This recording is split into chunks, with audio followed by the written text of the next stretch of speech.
नीलाद्रि शङ्खमध्ये सकलकमले रत्नसिंहासनस्थम्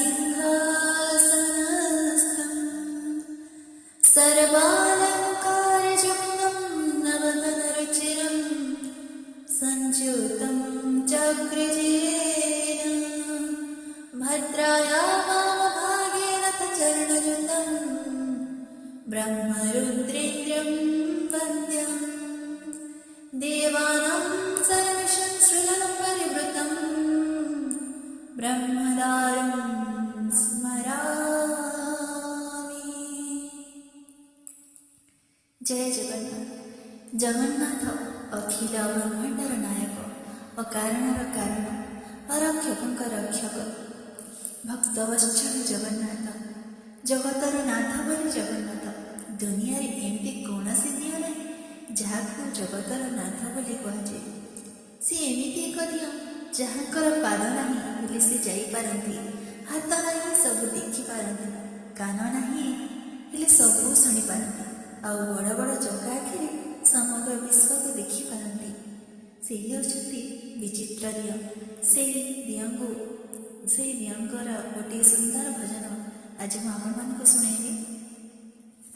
ପତିତ ପାବନ ବାନା ଆଉ କେତେ ବେଳକୁ, ପତିତ ପାବନ ବାନା ଆଉ କେତେ ବେଳକୁ, ମାସି ଗଡ଼ିବ ଜଳେ ନବଦିଅ କୂଳକୁ, ହରି ନବଦିଅ କୂଳକୁ, ପତିତ ପାବନ ବାନା ଆଉ କେତେ ବେଳକୁ,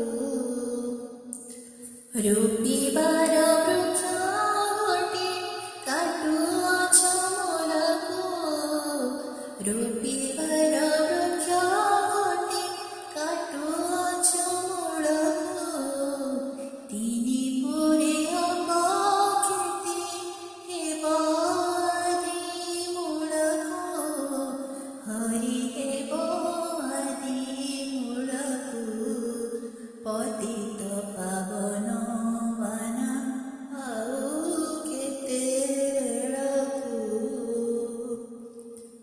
ଦୂରେ ଥାଇ ଡାକ ଦେଲେ ଡେରିଥା କନକୁ, ଦୂରେ ଥାଇ ଡାକ ଦେଲେ ଡେରିଥା କନକୁ, ନିକଟରେ ନ ଶୁଣିଲା ମୋ କର୍ମ ବଳକୁ, ହରି ମୋ କର୍ମ ବଳକୁ, ପତିତ ପାବନ ବାନା ଆଉ କେତେ ବେଳକୁ,